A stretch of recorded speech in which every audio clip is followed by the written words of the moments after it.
အဲ့တော့ဒီလို complaint မျိုးအတွေ့အကြုံများတယ်ပေါ့နော်အဲ့ဒါကိုကျွန်တော်နှစ်ဖက်ခွဲပြီးတော့ပြောမယ်ပေါ့နော်ဒီ physical အရာရယ်နောက်ပြီးတော့ psychological အရာရယ်ပေါ့နော်လေကြောင်းထဲမှာတစ်ဆိုဖြစ်တာကြာပြီးတလိပ်ကတ်နေသလိုချွဲကတ်နေသလိုပဲအဲ့တော့ physical ရပြီးတော့ physical ရဆိုလေကြောင်းထဲမှာအဲ့လိုမျိုးတလိပ်ကတ်လို့တစ်ခုကတ်လို့ဖြစ်တာဆိုတော့ဖြစ်နိုင်ရရှိရဒီ G ရတယ်လို့ခေါ်တာပေါ့နော်အစာချင်းရည်ပြန်တဲ့ယောဂသူကအစာရင်ငှနေပြီးတော့ acid တွေများတာပေါ့နော်အများကြီးထွက်လာပြီးတော့ဒီကိုလာပြီး irritate လုပ်တာပေါ့နော်အဲ့လိုဖြစ်တဲ့ယောဂမှာဖြစ်နိုင်တယ်သူကအစာရင်ရောင်နေပဲထားပါတော့နော်ဒုတိယတစ်ခုကကျတော့ဒီ chronic sinusitis ပေါ့နော်ဒီ sinus လို့ခေါ်တဲ့ထိတ်ကန့်တာထိတ်ကန့်တာဖြစ်တဲ့လူတွေမှာလည်းဒီလိုဖြစ်တတ်တယ်ဒါ physical ရပြီးသွားပြီပေါ့နော်အဲ့နှစ်ခုကို exclude လုပ်လိုက်ပြီးတော့အဲ့ဒါကြောင့်မဟုတ်ဘူးပေါ့နော်မဟုတ်ဆိုရင် psychology မှာကျန်တာကျတော့ဒီ stress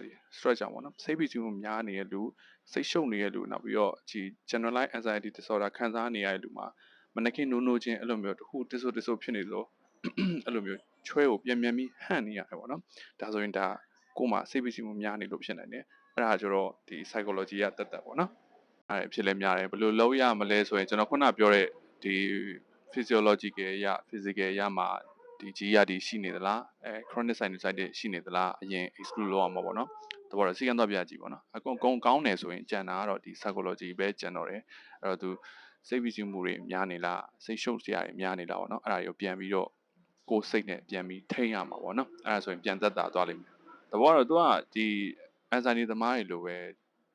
ဒီဟာစိုးရင်ရတယ်လို့သူ့ကိုယ်သူတတ်မှတ်လိုက်ပို့ပြီးစိုးရင်စိတ်တွေများလာပြီးတော့ဒီ positive cycle